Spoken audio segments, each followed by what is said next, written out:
ఈరోజు మ్యారెడ్కో property show పెద్ద ఎత్తున గుంటూరులో జరగడం చాలా సంతోషం.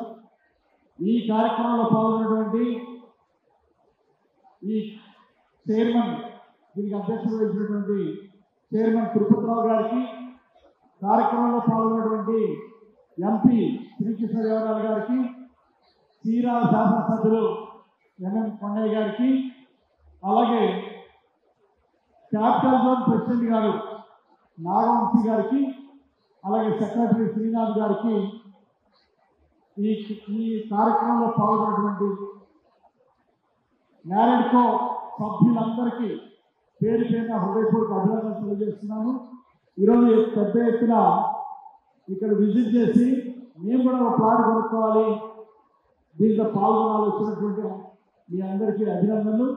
ముందుగా రేపు జరగబోయే భోగి పండుగ, తర్వాత సంక్రాంతి పండుగ శుభాకాంక్షలు అందరికీ. మొన్న చంద్రబాబు నాయుడు గారు వెళ్ళిన తర్వాత 2 తెలుగు రాష్ట్రాలంతా కూడా గుంటూరు ప్రాపర్టీ షో వైపు చూశారు. కన్నుల విందుగా జరిగింది. ఈరోజు విజయవాడలో, హైదరాబాద్లో పెట్టిన దానికంటే గుంటూరులో ఎక్కువ స్టాల్స్ వచ్చినాయి. చాలా చక్కగా ప్రజెంటేషన్ ఇచ్చారు. ఇక్కడ పార్టిసిపేట్ చేసినటువంటి ప్రతి రియల్టర్కి కూడా ఒకసారి గట్టిగా చెప్పండి కొట్టి అభినందనలు తెలియాలని కోరుతున్నాం. ఈరోజు రాజధాని నిర్మాణానికి ఈ యొక్క సంస్థ యొక్క సహకారం కూడా చాలా అవసరం ఉంది. మ్యారెడ్కో కోఆపరేషన్ సహకారం అవసరం. అలాగే ఒక మంచి రాజధాని నిర్మాణానికి ప్రభుత్వం నుండి సహాయ సహకారం అందించడానికి చాలా సంసిద్ధంగా ఉంది. చంద్రబాబు గారు చాలా స్పష్టంగా చెప్పారు. 5 సంవత్సరాల వైఎస్ఆర్ పాలనలో అటకెక్కింది రాజధాని అభివృద్ధి, అటకెక్కింది. ప్రజలు నష్టపోయారు, ఈ ప్రాంత ప్రజలు నష్టపోయారు. ప్రాపర్టీ వాల్యూ తగ్గిపోయింది, రాజధాని అభివృద్ధి శూన్యమైపోయింది. 5 సంవత్సరాలు ఎప్పుడైపోతారో దేవుడని ఒక్క అవకాశం గెలిపించేటువంటి వాళ్ళే వీళ్ళు ఎప్పుడు దిగిపోతారో, మళ్ళీ చంద్రబాబు గారు ఎప్పుడు ముఖ్యమంత్రి అవుతారు, ఎన్డీఏ ప్రభుత్వం వస్తే మళ్ళీ రాజధాని ప్రాంతం అంతా చక్కగా అభివృద్ధి అవుతుందని ప్రజలందరూ ఎదురు చూశారు. అందుకే 93% ఎమ్మెల్యేని ఎన్డీఏ ఎమ్మెల్యేని గెలిపించారు రాజధాని అభివృద్ధి కోసం, అలాగే మంచి నగర నిర్మాణం కోసం. ఖచ్చితంగా ప్రభుత్వం మీద ఇచ్చినటువంటి నమ్మకాన్ని నిలబెట్టుకుంటాం. మంచి వెంచర్ వేసేటువంటి వాళ్ళకి, క్వాలిటీతో నిర్మాణం చేసే వాళ్ళకి ప్రజల సహకారం కూడా ఉంటుంది. నేను రియల్టర్స్ అందరినీ కూడా ఒకటే కోరుతున్నా, మంచి ప్రాపర్టీ డెవలప్ చేస్తూ ఇవ్వండి.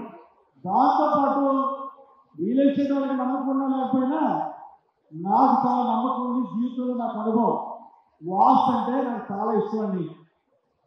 మా ఇంట్లో ఈశాన్యంలో మెట్లున్నాయి. మా నాన్నగారు చాలా ఆర్థిక ఇబ్బందులు పడ్డారు. ఒక ఆయన సిద్ధాంతం తీసుకెళ్తే ముందు ఈశాన్యం మెట్లు పడగొట్టేయండి అన్నారు. పడగొట్టిన 3 నెలల్లో ఇన్కమ్ ట్యాక్స్ కట్టానండి. అందుకే నేను ఈ అసోసియేషన్ ప్రెసిడెంట్ గారిని, చైర్మన్ గారు అందరినీ కోరుతున్నాను. ఈ అసోసియేషన్ అందరినీ కూడా ప్రతి బిల్డింగ్ కూడా, ప్రతి రూమ్ కూడా, room to room apartment building కానీ ఇండిపెండెంట్ కన్స్ట్రక్షన్ కూడా అన్నీ కూడా వాస్తు ప్రకారం నిర్మాణం చేయండి. మనకి అభివృద్ధితో పాటు హ్యాపీనెస్ ఇండెక్స్ పెంచాలి. ఆంధ్రప్రదేశ్ ఆర్థిక ప్రగతి, దాంతోపాటు సంతోష ఆంధ్రప్రదేశ్. హ్యాపీనెస్ ఇండెక్స్ యొక్క చంద్రబాబు గారు మాట్లాడతారు. ఈ దేశంలో అందరికంటే ముందుండే చంద్రబాబు గారు. ప్రజలందరూ డబ్బు సంపాదించడం కానీ ఆనందంగా కూడా ఉండాలనేది ఈరోజు ఎన్డీఏ ప్రభుత్వం యొక్క లక్ష్యం. దయచేసి అందరూ కూడా మంచి వాస్తు ప్రకారం నిర్మాణం చేపట్టింది. ఆర్థిక ప్రగతి ఖచ్చితంగా సాధిస్తాం. 2047 కల్లా పెద్ద ఎత్తున గొప్ప విజయాలు సాధించుకుంటూ ముందుకెళ్తాం. దేశంలోనే ఆంధ్రప్రదేశ్ అభివృద్ధిలో ముందుంటుంది. దానికి తగ్గట్టుగా మంచి వాస్తు నిర్మాణాలు చేపట్టి మంచిగా ముందుకెళ్ళండి. ఎన్డీఏ ప్రభుత్వం తరఫున మీ సంస్థకి ఫుల్ సపోర్ట్ ఉంటాం.